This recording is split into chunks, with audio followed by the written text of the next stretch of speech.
Bonjour, vous êtes tous les bienvenus sur C'est Prof, l'émission qui vous permet d'apprendre autrement.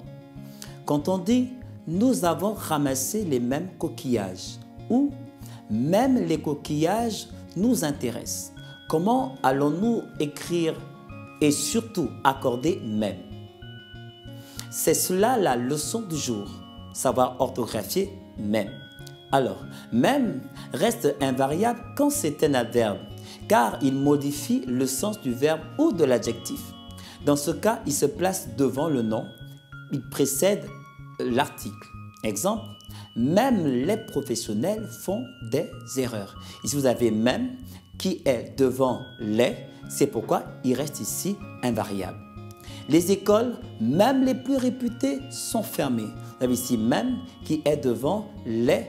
Ici, c'est pourquoi ici, mais reste invariable. Même les mariés sont arrivés en retard. Toujours le même principe, mais même est devant ici un nom. C'est pourquoi ici, il reste invariable.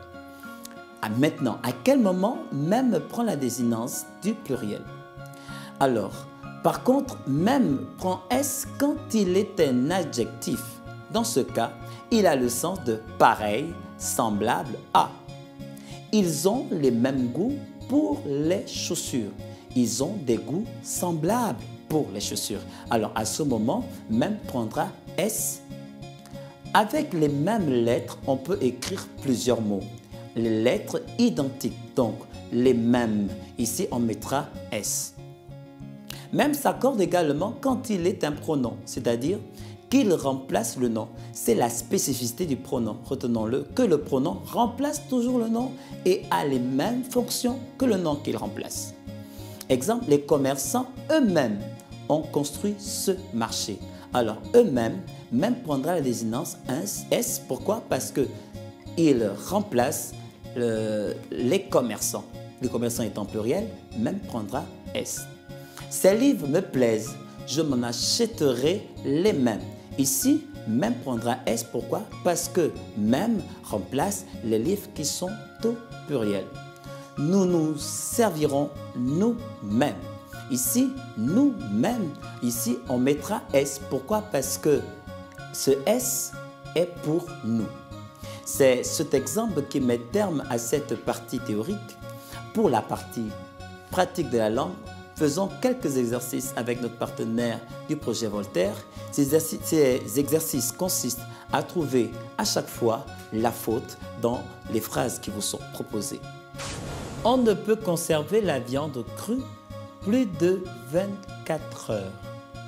On ne peut conserver la viande crue plus de 24 heures. Dans cette phrase, où est la faute? Ici, il n'y a pas de faute. Mais toutefois, il est important de revenir sur l'accord de l'adjectif qualificatif qui s'accorde en genre et en nombre avec le nom qu'il qualifie. Ici, cru s'accorde avec viande. Ce sont des personnes gentilles. Donc, certains adjectifs sont invariables. C'est par exemple le cas de certains noms employés comme adjectifs de couleur. Marron, orange et tesserin. Le nouvel élève ayant été insolent, la directrice l'a convoqué dans son bureau. Le nouvel élève ayant été insolent, la directrice l'a convoqué dans son bureau. Y a-t-il une faute ici? Oui. Où est-elle alors? Ici, c'est convoqué. Convoquer ici est une erreur. Pourquoi? Parce que le participe passé employé avec l'auxiliaire avoir ne s'accorde jamais avec le sujet, mais plutôt avec le complément d'objet direct, à condition que celui-ci soit placé avant. Or ici, nous avons la directrice à convoquer qui? C'est elle apostrophe qui est mis pour l'élève, donc c'est E accent aigu qu'on devrait mettre. La phrase correcte est: le nouvel élève ayant été insolent, la directrice l'a convoqué avec E accent aigu dans son bureau. Le constructeur a rappelé tous les modèles de crainte qu'ils ne soient défectueux. Le constructeur a rappelé tous les modèles de crainte qu'ils ne soient défectueux. Où est l'erreur? Vérifions ensemble. Bravo. Ici, il n'y en a pas. Mais rappelons ici l'accord de tout devant un nom masculin et au pluriel. On écrit forcément tout avec S, donc tous les, comme tous les matins, je mange des tartines. C'est pourquoi ici, tous les modèles s'écrit avec un S à la fin. Ne manquez pas de vous procurer cette application sur iPad, iPhone et Android. Merci de nous envoyer vos suggestions et thèmes en nous écrivant sur Canal 7, 7 Prof. Nous ne saurons terminer notre émission sans réviser avec les bons profs. À très bientôt sur votre chaîne panafricaine, Canal 7.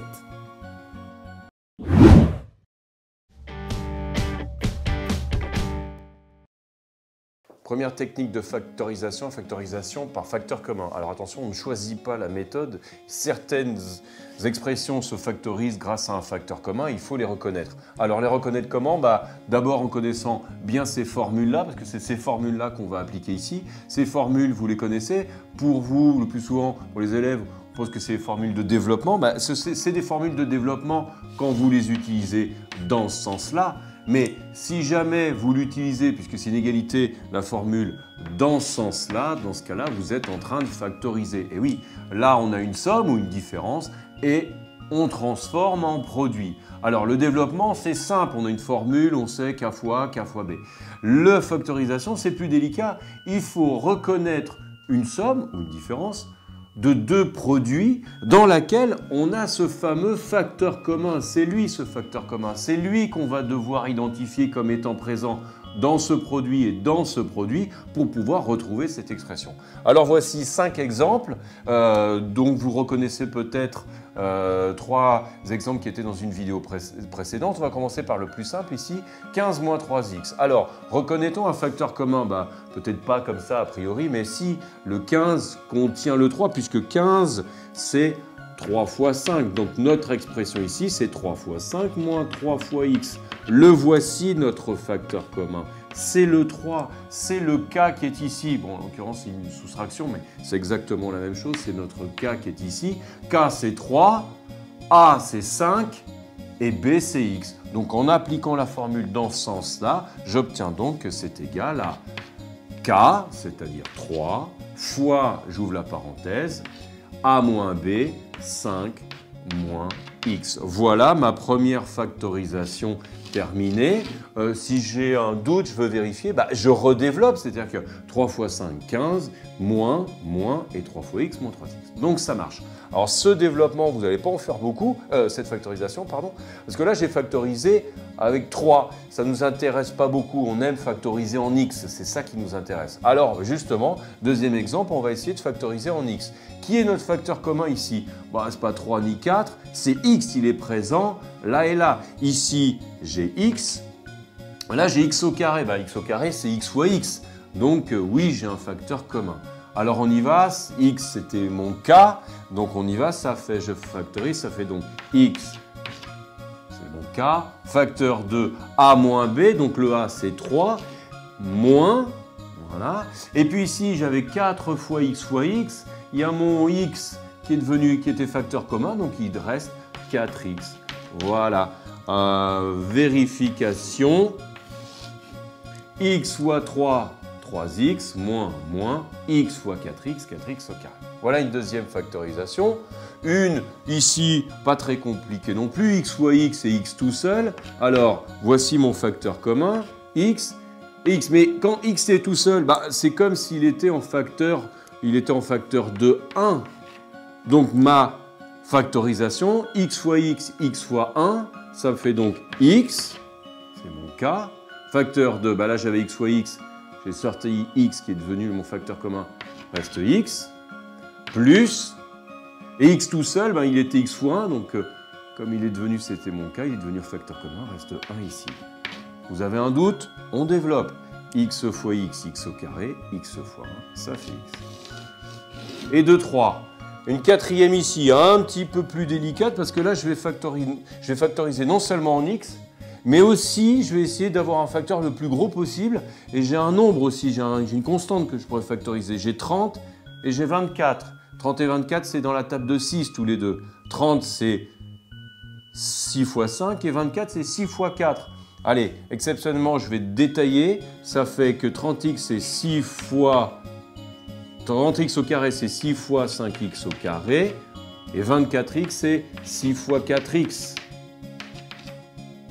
Voilà, donc voici mon facteur commun. J'ai mon 6, j'ai le x ici. Donc mon facteur commun, c'est 6x. Ça fait donc 6x facteur de 5x moins ici 6x, il reste 4 ici. Ça fait donc, et je peux vérifier, 6x fois 5x, 6 fois 5, 30, x fois x au carré, moins 6x fois 4, 24x. Voilà. Mais vous rencontrerez le plus souvent ce type-là d'expression, voilà, en jaune. Alors c'est très gros, ça fait très peur, mais finalement c'est exactement la même chose. C'est un facteur commun, c'est une somme de deux produits avec un facteur qui est commun. Quel est ce facteur commun? Là j'ai un premier produit, là j'ai un deuxième produit. Quels sont les facteurs de ce produit-là?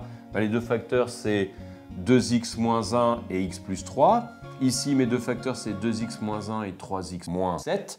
Donc, mon facteur commun, c'est 2x moins 1. Le voici.